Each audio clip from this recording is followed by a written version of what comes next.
मित्रों, जय श्री कृष्ण। प्रणाम। माइक्रोसॉफ्ट के फाउंडर, माइक्रोसॉफ्ट की शुरुआत में सालों में जो शुरुआती साल थे, बिल गेट्स साल के 2 बार किसी पहाड़ी पर घर में अकेले रहते थे। एक पहाड़ी थी, वहाँ पर वह अकेले रहते थे। साल में 2 बार वे चले जाते थे। साथ में ले जाते थे सिर्फ किताबों का बहुत सारा ढेर। यही वो वक्त था जब बिना किसी डिस्टरबेंस के वे सोचते, पढ़ते, लिखते थे। इसे वे थिंक विक कहते थे। इसी के दौरान इन्होंने इंटरनेट एक्सप्लोरर का आइडिया खोजा था। एकांत में रहने के कई फायदे हैं। इससे आपकी बुद्धि का तीव्र विकास होता है। Leonardo da Vinci, Bill Gates आदि विचारक, जो महान विचारक हैं, खोजकर्ता हैं, उन्होंने एकांत में रहकर ही महत्वपूर्ण खोजें की है। इसलिए ऐसा नहीं है कि एकांत में रहने से कोई दुष्परिणाम होंगे। नई नई चीज़ें जो खोजी जाती है एकांत का ही परिणाम है। उससे आपकी बुद्धि का विकास होता है, अपने बारे में सोचने का अवसर मिलता है। अर्जुन ने भी जब अपने मस्तिष्क को ब्रेक दिया, अपने ब्रेन को ब्रेक दें, अकेले रहने से भी बढ़ती है इंटेलिजेंस, इस विषय पर दैनिक भास्कर में 26/7/25 को एक लेख आया है। जीवन में पहली बार अर्जुन को भी अकेले रहने का अवसर मिला। इन विशाल सेनाओं के बीच में भी वह अकेला था। तब उसने विचार किया कि मैं ये क्या करने जा रहा हूँ, महाविनाश करने जा रहा हूँ। क्योंकि ये युद्ध सामान्य युद्ध नहीं था, इसका घोर परिणाम होने वाला था, सब कुछ विनाश हो जाने वाला था। तब उसके मन में विचार आया कि मैं अपने परिजनों का वध क्यों करूं। और उसके सही बुरे परिणामों की व्याख्या कृष्ण करते हैं और गीता के रूप में हमारे सामने भी प्रस्तुत करते हैं। अकेले रहने के कई फायदे हैं। अकेले रहते ही अर्जुन को आत्मबोध हुआ। थोड़ी देर के लिए बैठिए। अगर आपको अकेला रहना है तो 10 मिनट से इसकी शुरुआत करें। घर में शांत कोना ढूंढ लीजिए, न तो मोबाइल न म्यूजिक, बस खुद से मिलिए। यह दिमाग को रिलैक्स करता है। 5-10 मिनट के लिए प्रतिदिन अपने लिए समय निकालें। उसमें न मोबाइल साथ में हो, न टीवी हो, कुछ भी ना हो, बिल्कुल एकांत में बैठने का अभ्यास कीजिए। सोचिए, लिखिए, फिर सोचिए। अकेले रहना सिर्फ बैठने के लिए नहीं, उस समय अनुभवों पर सोचिए, उन्हें लिखिए। यह प्रोसेस इमोशंस को समझने में मदद करती है। जो भी आपके मन में विचार आ रहा है, अगर आप उसे लिखोगे तो आप अपने इमोशंस को, ख्यालों को सोचने के बारे में आपको आनंद आएगा कि किस प्रकार से हमारे विचार काम करते हैं। और आप उन विचारों से मुक्त हो जाओगे जो बार बार परेशान करते हैं। जो विचार हमें परेशान करते हैं, जो बुरी घटनाएं जिनका भय हमें मन में लगा रहता है, उनको लिखिए। जितनी बार मन में आ रही है उनको डायरी में नोट कीजिए, तो धीरे धीरे लगेगा आप उनसे मुक्त होते जा रहे हैं। श्रेष्ठ विचार जो आप भविष्य में करना चाहते हैं उनको भी लिखिए, वो आपको सफलता दिलाने में मदद करेंगे। खराब विचारों से आप मुक्त हो जाओगे और सफलता के विचारों से आप ओतप्रोत हो जाओगे, जो आपकी भविष्य की सफलता को दिलाएंगे। छोटा सा सोलो ट्रिप प्लान करें। अकेले कहीं जाना अजीब लग सकता है, पर यह आपको अपने कंफर्ट जोन से बाहर निकालता है और सेंसेस को रिचार्ज करता है। हम तीर्थ यात्राओं पे जाते हैं, मंदिरों में जाते हैं, अकेले जाते हैं, परिवार के साथ जाते हैं, तो ये अपने आप को रिचार्ज करने जैसा है। हम जो ऊर्जा खो चुके हैं वह मंदिरों में जाने से पुनः प्राप्त हो जाती है। अकेले में प्रकृति के बीच में बैठने से पुनः प्राप्त हो जाती है। तीर्थ स्थानों पर जाने से पुनः प्राप्त हो जाती है। इसलिए अकेले कुछ समय ट्रिप प्लान करने का भी बड़ा महत्व है। अकेले में कोई रचनात्मक कार्य करें, जैसे वॉकिंग, गार्डनिंग, पेंटिंग या किताबें पढ़ना। यह न केवल माइंडफुलनेस लाता है बल्कि ब्रेन को गहराई से रिचार्ज भी करता है।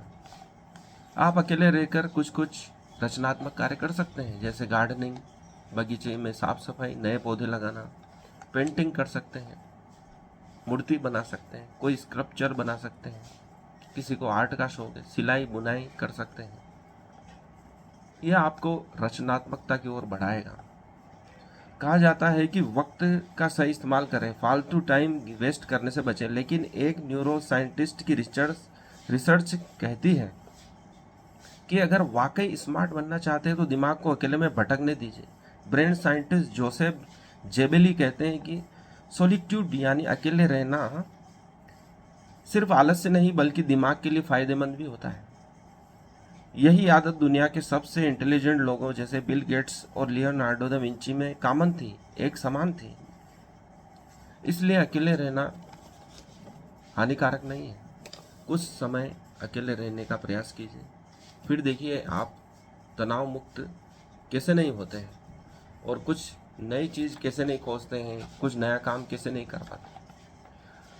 अर्जुन में एक विनम्र भाव था, बाल भाव था, जो सबको अपना बना लेता था। द्रोण सारी शिक्षा उस पर लुटा देते हैं, कृष्ण सारा ज्ञान अर्जुन पर उठेल देते हैं। जिस राज्य में वह जाता था वहाँ की राजकुमारियाँ अर्जुन से विवाह करना पसंद करती थी, क्योंकि वह सरल है, क्योंकि वह अर्जुन का अर्थ ही यही होता है कि जो बिल्कुल सरल है, सीधा है, एक रेखा में चला जा रहा है। अर्जुन रेखा का अर्थ है सीधी रेखा। अर्जुन का तात्पर्य उसके मन में कोई छुपा हुआ भाव नहीं है। जो अपने मन में कुछ भी नहीं रखता है उसको सभी पसंद करते हैं।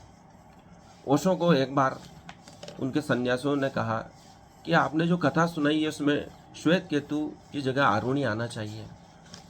तो ओशो ने कहा, नहीं, जो बोला है वही लिखो, मेरी गलतियां भी लोगों के सामने आनी चाहिए। मैं जैसा हूँ वैसा लोगों के सामने प्रकट होना आवश्यक है, ताकि लोगों को मालूम पड़े कि मैं गलतियां भी कर सकता हूँ, या मैं उस समय क्या कहा था उसको बाद में सुधारने की आवश्यकता नहीं है। जो अपनी गलतियों को छुपाते हैं वे हमेशा डरे डरे रहते हैं। वे नहीं चाहते कि हमारी कमजोरियां, हमारे दोष संसार के सामने आ जाएं। लेकिन जो महापुरुष होते हैं वो जैसा है पानी के झरने के समान बहते रहते हैं, उनमें कोई रुकावट नहीं होती है। वे नहीं चाहते कि अपने दोषों को सुधारें या एक बार जो कह दिया उसको बदलें। उस समय जो कह दिया वह ठीक है, अब जो कहेंगे वो और ज़्यादा श्रेष्ठ होगा। अर्जुन भी ठीक वैसा ही है। उसके मन में जो भी भाव आता है वो तुरंत प्रकट कर देता है। यही भोलापन पूरे संसार को आकर्षित कर रहा था। वह मोहग्रस्त हुआ तो तुरंत कृष्ण को बता दिया, क्योंकि वही सबसे ज़्यादा निकट थे उस समय। चूंकि वह सारथी बने तो वह चाहता था कि वह उसके मन के भी सारथी बन जाए, उसकी आत्मा के भी सारथी बन जाए। कितना भोलापन भाव था उसके मन में कि जो है वो इतना महान क्षत्रिय होकर भी वह बता रहा है कि मेरे हाथ से, कंधे से धनुष सरक रहा है, मेरे हाथ पैर बोझिल हो रहे हैं, मैं ये धनुष उठा नहीं पा रहा हूँ, मैं अपने आप का बोझ नहीं उठा पा रहा हूँ। और ऐसा कहकर वह रथ में बैठ जाता है। इतना निर्भर हो गया था और उसका शरीर बहुत अधिक भार युक्त हो गया था जिसको वह सहन नहीं कर पा रहा था, और रथ में बैठ जाता है और भगवान से कहता है कि मैं मोहग्रस्त हो गया हूँ, मुझे कुछ सुझाई नहीं दे रहा है, मुझे सिर्फ अंधकार ही अंधकार दिखाई दे रहा है, सब तरफ विनाश ही विनाश दिखाई दे रहा है, आप ही मेरी सहायता कर सकते हैं, मैं आपका भक्त हूँ, मैं आपका मित्र हूँ, मैं आपकी शरण में आता हूँ। इसलिए हमने 18वां अध्याय सबसे पहले वर्णन किया है, क्योंकि उसमें कृष्ण कहते हैं मामे की शरणम व्रज, मेरी शरण में आ जाओ। मेरी शरण में आना ही 18 अध्यायों का लक्ष्य है, इसलिए सबसे पहले लक्ष्य को ही बता दिया गया और बाकी अध्याय उस दिशा में यात्रा करते हैं जो कृष्ण की शरण में लाने में सहयोगी होते हैं। क्योंकि जब मन में हो संग्राम तब ही गीता आएगी काम। जीवन में हर पल संघर्ष है, आपके मन में संघर्ष है, आंतरिक संघर्ष है, वहाँ गीता काम करती है, क्योंकि हर पल संघर्ष है। क्योंकि कृष्ण कहते हैं कि घटनाओं को घटने दे, उन्हें रोकने वाला मत बन। तू मोहग्रस्त होकर उन्हें रोकने का प्रयास कर रहा है, जो कि संभव ही नहीं है। ये पहले से ही मर चुके हैं, इनके कई पूर्व जन्म हो चुके हैं और भविष्य में भी होने वाले हैं, सिर्फ ये वस्त्रों का त्याग कर रहे हैं इस देह के रूप में। इसलिए ये मोह रूपी सभी बंधनों को तोड़कर उन्मुक्त होकर युद्ध करो। 100% शरीर, मन और आत्मा को संयुक्त कर युद्ध करो। जैसे कछुआ अपने सभी अंग समेट कर एक शक्ति के रूप में कार्य करता है, वैसे तुम अपने आप को प्रकट करो। भगवत गीता के 5वें अध्याय में 27वां श्लोक स्पर्शान् कृत्वा भगवान् शर्वान्तरे भ्रुवो ब्राह्मण समूह कृत्वा सा नासाभिचारिणो 28वां श्लोक। यते मेरे यमनोर्बोधिर्यो मेरे पक्ष आरवण विजयेंद्र ग्रह भय क्रोधो यह सदा मुक्त एव सह। समस्त इंद्रिय विषयों को बाहर करके दृष्टि को भुवों के मध्य में केंद्रित करके प्राण तथा अपान वायु को नथुनों के भीतर रोक कर इस तरह मन इंद्रियों तथा बुद्धि को वश में करके जो मोक्ष को लक्ष्य बनाता है वह योगी इच्छा भय तथा क्रोध से रहित हो जाता है। जो निरंतर इस अवस्था में रहता है वह अवश्य ही मुक्त है। जब हम सांसों को रोक लेते हैं और दोनों भुवों के बीच में ध्यान केंद्रित करते हैं तो हमारे सभी भय समाप्त हो जाते हैं। वह मोक्ष को प्राप्त करता है। ऐसा योगी इच्छा भय तथा क्रोध से रहित हो जाता है, क्योंकि फिर वह विचार नहीं करता है भविष्य का और भूत का, सिर्फ वर्तमान में रहता है। जो ओशो की कहानी सुनाई कि जो गलतियां हो गई उसकी चिंता वे नहीं करते हैं। अर्जुन भी यही भाव लिए कृष्ण के सामने आते हैं, इसलिए कृष्ण उसकी सहायता करते हैं कि यह मोक्ष का अधिकारी है।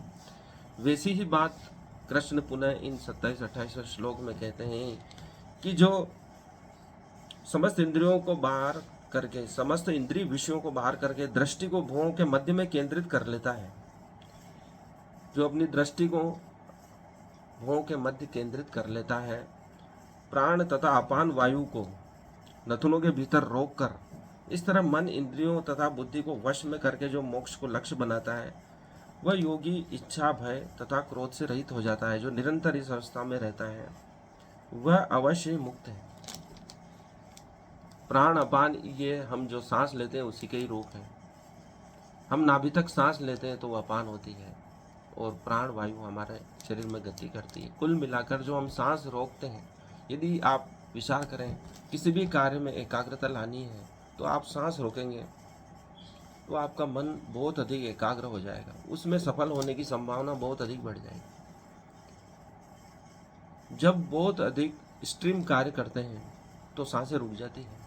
जब बहुत अधिक एकाग्रता की आवश्यकता होती है तो हम सांस रोककर कार्य करते हैं, क्योंकि उसमें अत्यंत एकाग्रता की आवश्यकता होती है और भवों के मध्य हमारा ध्यान स्वतः केंद्रित हो जाता है। ऐसा व्यक्ति यदि सदैव इसी अवस्था में रहता है तो वो मोक्ष को प्राप्त कर सकता है। कृष्ण यही कहते हैं।